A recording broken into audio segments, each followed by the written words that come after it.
We have Ruth Lopez here to talk about renting your ADU. Hello, everyone. I'm Ruth, and I am the program manager for the Community Land Trust Association of West Marin. A community land trust, for those of you who may not be familiar, acquires properties and either sells or rents the housing while continuing to own the ground. In this way, we take the cost of land out of the cost of housing, and we can that the housing will be affordable forever. But I'm here tonight to talk about being a landlord and share my experience helping people become landlords through the Real Community Rentals program. So the Real Community Rentals program offers incentives for homeowners to create a rental on their property and set the rents at reasonable rates. This program evolved out of the countywide Landlord Partnership Program. The Landlord Partnership Program offers incentives for landlords to create rentals, either new rentals or existing rentals, and house people with Section 8 vouchers. The incentives include a zero interest loan with principal deferred and loss mitigation funds. An example of a loss mitigation fund is like, let's say you find a great tenant, but they don't have enough money for the security deposit.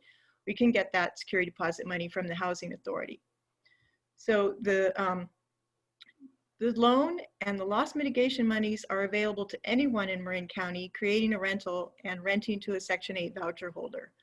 And when you accept a Section 8 voucher holder as a tenant, you know you're going to get close to market rate rents, and you're going to receive payments on time every month because the payments are coming from the housing authority. So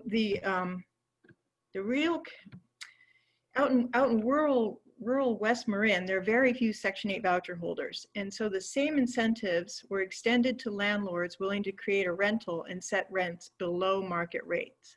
That, in a nutshell, is what the Real Community Rentals program is. And it is limited to West Marin. But West Marin landlords working with that program can receive those zero interest loans and the loss mitigation monies as well. One of the most used incentives has been assistance in becoming a landlord and finding a good tenant. Most of the homeowners participating in this program have either had a bad experience being a landlord, or they've never been a landlord and they were nervous about becoming one. Next slide. Common landlord mistakes and how to avoid them. Due diligence. I think one of the biggest mistakes landlords make is selecting a tenant based on a gut feeling. Everyone likes to think that they're good judges of character, and so they often avoid doing the due diligence, like checking references and credit. Don't skip this part of the process. Call the previous landlords of a prospective tenant and ask how they were as tenants. You know, did they take good care of the place? Did they pay rent on time? Did they get along with the neighbors? Do obtain a credit report for a prospective tenant and not just a credit score. A report will tell you many things, like what kind of credit they use and how responsibly they use credit. A score by itself doesn't really tell you very much. Do verify that a prospective tenant has enough income to support the rent. If their income isn't 3 times the amount of the rent, they might run into trouble when life throws inevitable curveballs, and they might struggle to make the rent payments. If you are working with the Real Community Rentals program, I would be the one doing the due diligence for you, and I would help you craft a good rental agreement. There are many people who have no formal written rental agreements. They basically moved in with a handshake. A good written rental lease or agreement helps avoid conflicts down the road. There are lots of good templates available online, and you can edit them to include any provisions the 2 parties agree to. You can include a provision restricting what kind of auto repairs can be done on site in order to avoid broken down cars sitting out front for long periods of time. You can even add COVID considerations, such as restricting the number of guests a tenant may have at one time to avoid large gatherings. It's a good idea to check your landlord tenant laws to be sure you're not putting any illegal provisions into your lease. Hi, how are you? When it comes to landlord tenant law, the California Landlord's Law Book by NOLA Press is my go-to resource for landlord-tenant laws. It's well organized, really easy to find what you need, full of sample forms and notices and rental agreements. Just for example, what happens if you notice a tenant's possessions are gone and you suspect they've abandoned the unit without notifying you? The NOLA book would advise you on the proper waiting periods and notification process. And have good relations. Don't expect a tenant who's never home and never makes a sound. Tenants are real people. Be a good neighbor and cultivate good communication. Welcome your tenant. Invite them over for a cup of coffee or a glass of wine. Get to know each other a little. Having good communication and rapport with your tenant is super important.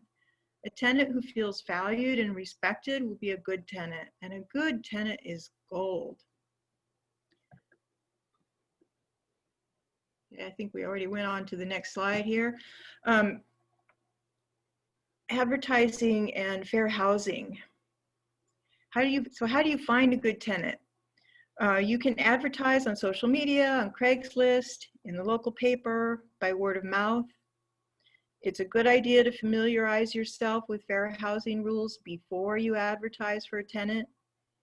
In most cases, you will be allowed to select a single tenant, but you are never allowed to advertise for a single tenant because that would discriminate against families and therefore violate fair housing law. How do you set rents?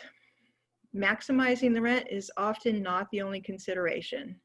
Setting a fair rent will help you attract and keep good tenants. If you financed your construction with a loan, of course, you have to consider your loan payments and any reserve funds that you might need for repairs. But consider pricing your unit so that it's affordable to the local workforce who might not be able to afford the high rents in the county. Supporting our local workforce creates a thriving community. And lastly, I want to just mention about setting security deposits. How do you determine a fair security deposit? California law actually prohibits collecting last month's rent in the security deposit. And if you make the security deposit the same amount as the monthly rent, people will tend to use it as their last month's rent, even though they're not allowed to. This is where I'll use a credit report. If a tenant's credit is good, I'll set the security deposit at less than a month's rent. If their credit's poor, but their references are great and their income supports the rent, then I would suggest setting the deposit higher than a month's rent. That's about all. I guess we're open for questions.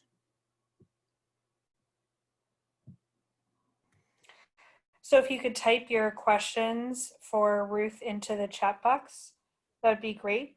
While we're waiting, are there any considerations or questions, Josh, that you hear from people who are building ADUs or actually any of the planners in the jurisdictions as well? About renting or generally? Yes, Yeah, renting. I mean, I think be really clear if it's good to tell your designer, even if you're planning on using it for a family member initially, ask your designer to plan on doing lots of soundproofing. So if you change your mind or life circumstances change, the soundproofing is there, and it's a whole lot cheaper to add it in the front end than to go back and retrofit for soundproofing.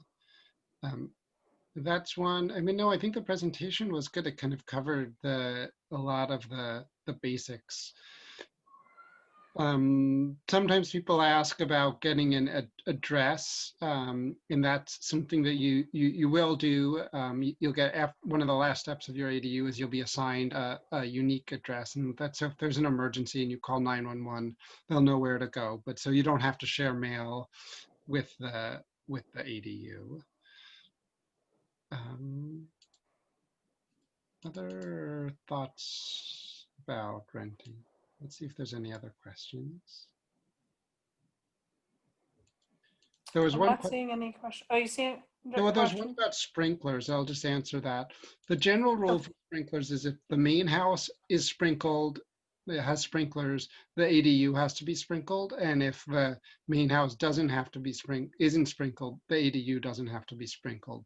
There's some exceptions to that, but that's a pretty good starting place. It'll be true for almost everybody. Josh, this is Elise. I was wondering, can you answer a question that I have forgotten the answer to, which is, do you need separate water meters and separate PG&E meters for like a new detached structure? When do you need separate meters? I don't, I would have to double check. I don't think you ever need them, though there's some advantages to having separate meters. Separate meters will add a cost to it initially to it, but it will allow you to easily to have the renter, the resident pay their own costs, and it encourages them to save, to not use them.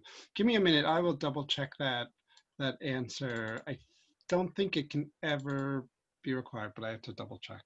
And then I have another question that maybe one of the other planners can answer, that someone had is a carport an accessory structure? Can you convert a carport, or is that completely dependent on how our local rules are written? I don't know if Manny is still on, but we have definitions of our accessory structures in our code. So I think that just depends on your code. I know in Corte Madera, we consider it an accessory structure, and we also count carports towards floor area. But I think it would probably depend on the code.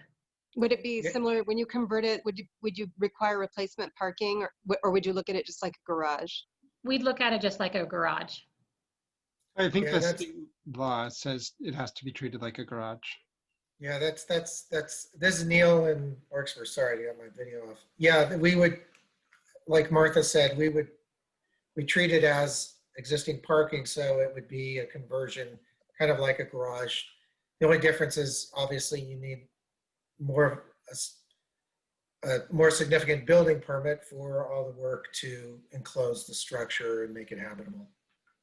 But otherwise, from a zoning standpoint, we treat it like a garage conversion.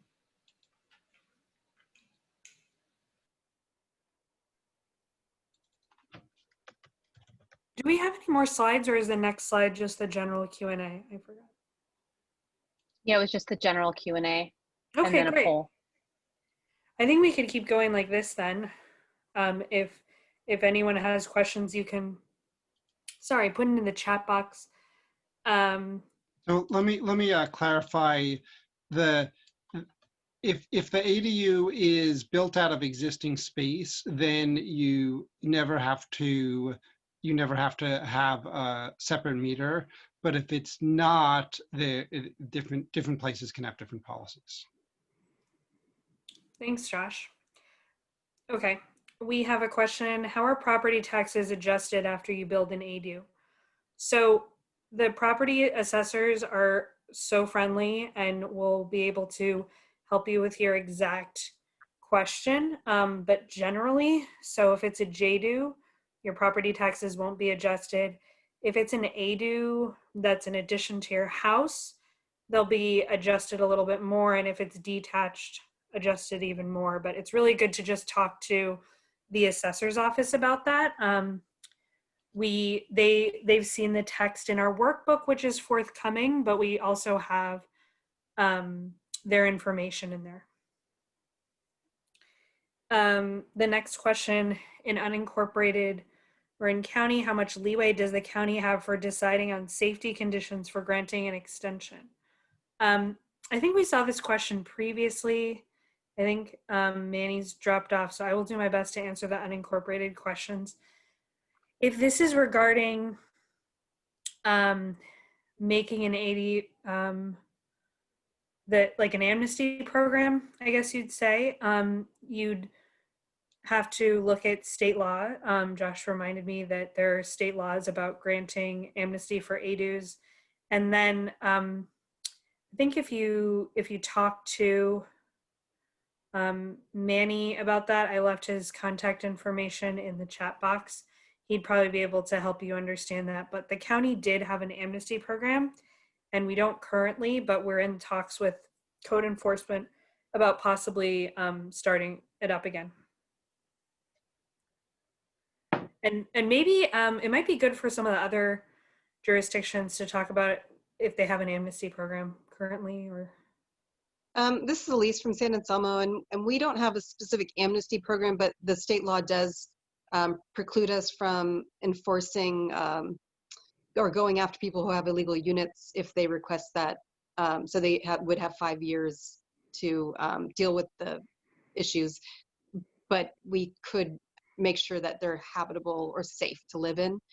So in San Anselmo, that hasn't come up yet. And the illegal ones we see tend to be pretty nice and not spaces that we need to shut down. So I would have the feeling we'd be very flexible with people, but we just want to make sure that they're safe to live in. Martha from Corte Madera. We also do not have an amnesty program. We have worked with many people who have had ADUs that weren't legal and have legalized them through going through the building permit process.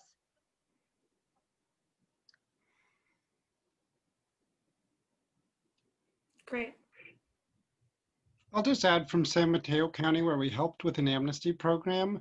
A lot of people that started the amnesty program realized that it wasn't that hard to bring their unit up to code. And then they went through all the way. They didn't even end up using amnesty. They just brought it up to code, and then they didn't have to worry about all the issues of being a delayed enforcement or other things like that go with amnesty. I have a quick question with respect to that. Can you put it in the chat box? Because there's another question in the chat box that that is similar that I kind of want to piggyback on, which is what's the process to have an existing detached structure brought up to code? So we kind of talked about that just now. Since you're in Woodacre, you would also have to take into account your septic system. So can your current septic system accommodate the ADU? But generally, having an existing detached structure brought up to code, you just have to have everything that an ADU has by definition. Bathroom, kitchen, etc.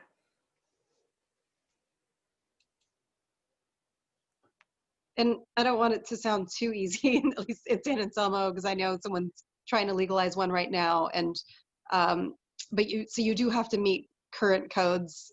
So this particular one I think was built probably in the 70s, and so they're needing to submit plans to show what they built as if it was built new. And so at least I just could speak for San Anselmo. It's not that easy. You still have to submit plans and get them approved by the building department. That is true. Question, if this is actually for San Anselmo specifically, so I'll let Elise answer it first and then others can chime in. If an ADU is built 4 feet from property line, is there any special fire code sprinkler to be aware of? Nothing special because of that distance. I hope that answers the question. So sprinklers are only required if they're required for the main residence.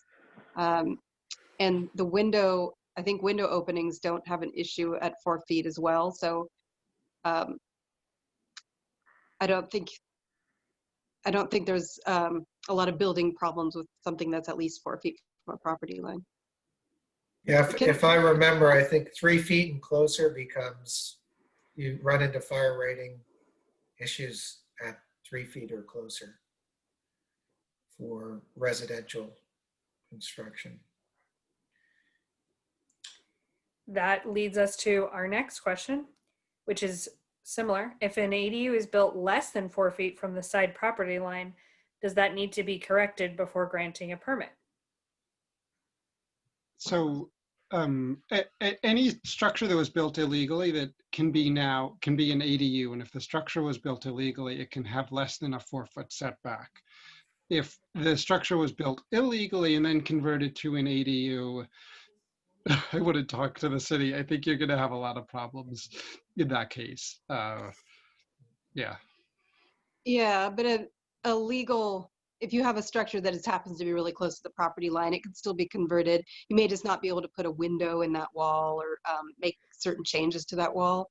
But, and yeah, it's possible that it might need some sort of fire separation on that wall if you're doing construction, but it wouldn't preclude it being legalized for a unit. And usually the fire separation stuff is not that expensive. It can be done without a huge hassle. Back to Carla's question about legalization. Many people are afraid to legalize because they think it's going to cost a lot of money and or they'll be shut down, and some people rely on the income. Can someone please speak to this a bit?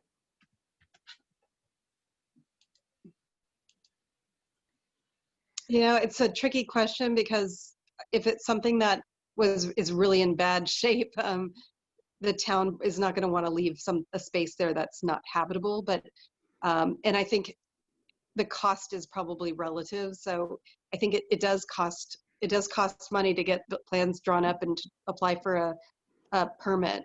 I don't know that it's a lot of it, and I suggested this to someone else, it might be good to talk to a designer or an architect and have them come by and look and tell you what might be required and how much that might cost, so you know going in what you're facing. But really, at least in San Anselmo, we're really trying to help people. We want to help people because we need the housing units. We want people to keep renting out a unit if it's been rented out.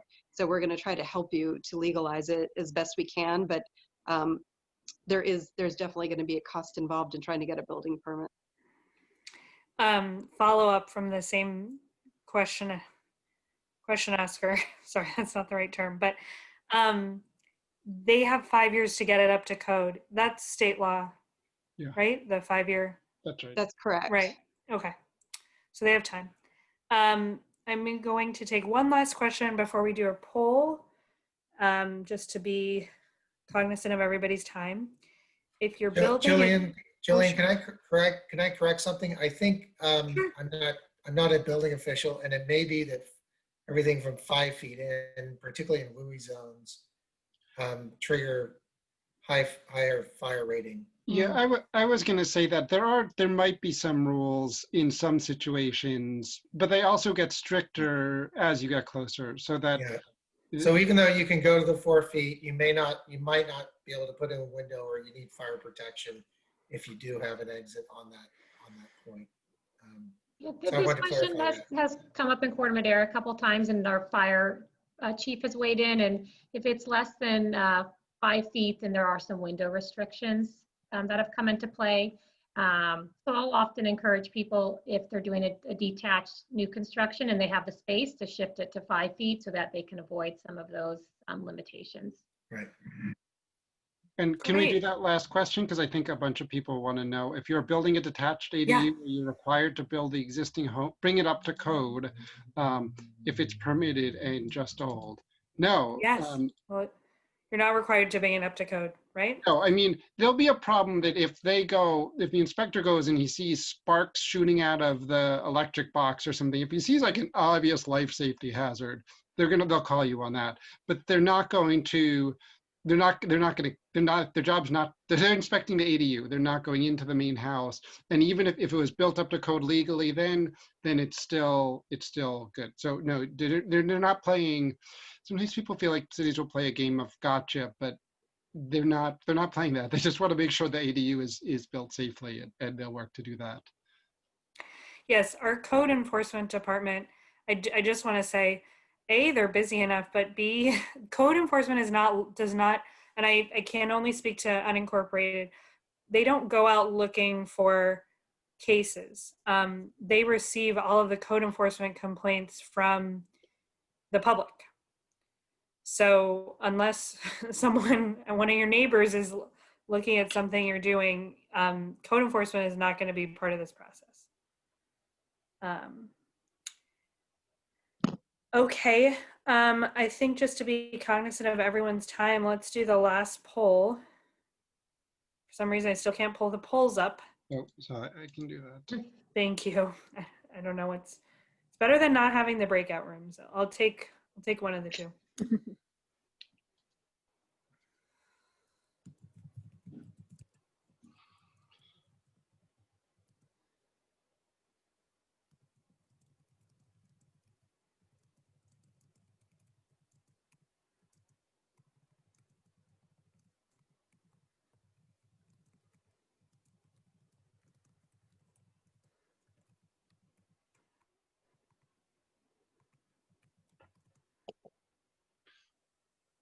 Give everyone another minute, a couple of seconds to finish voting.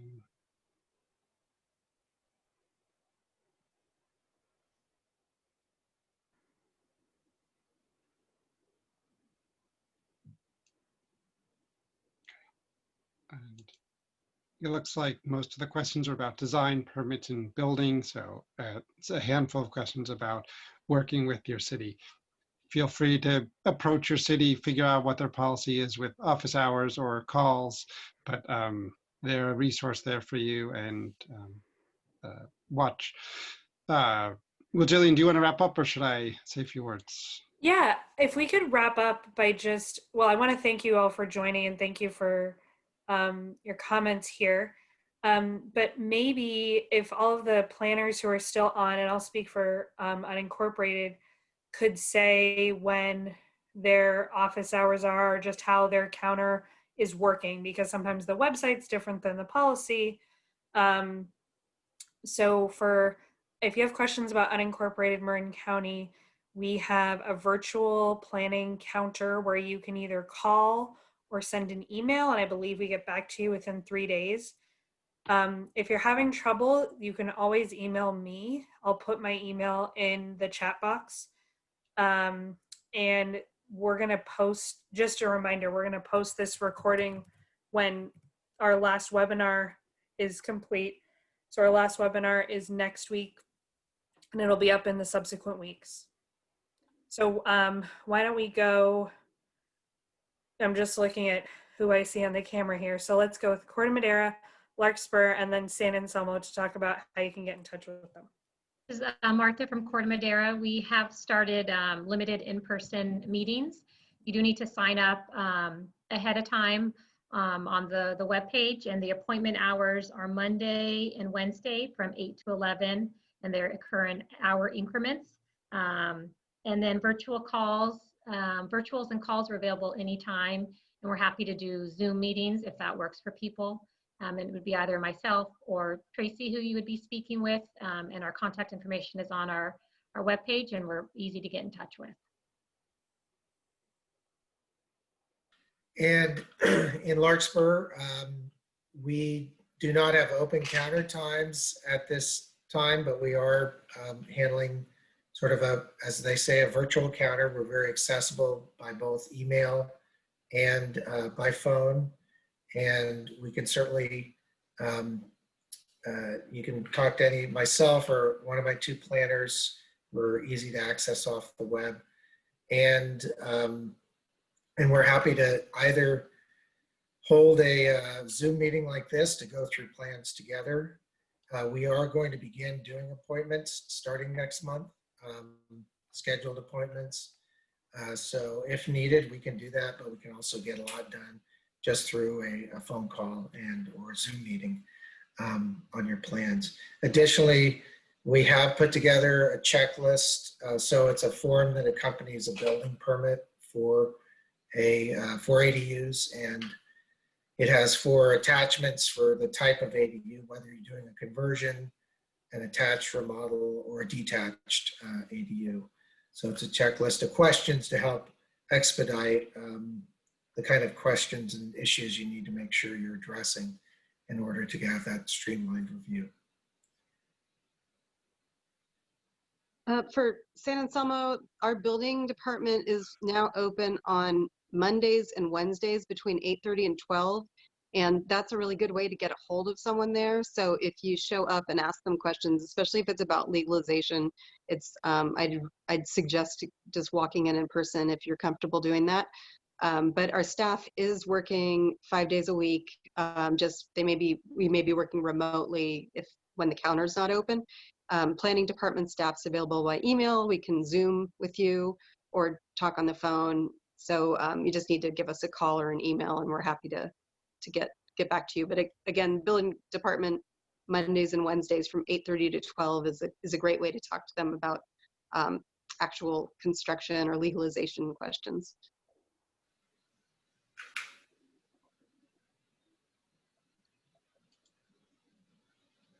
All right, well, thank you so much.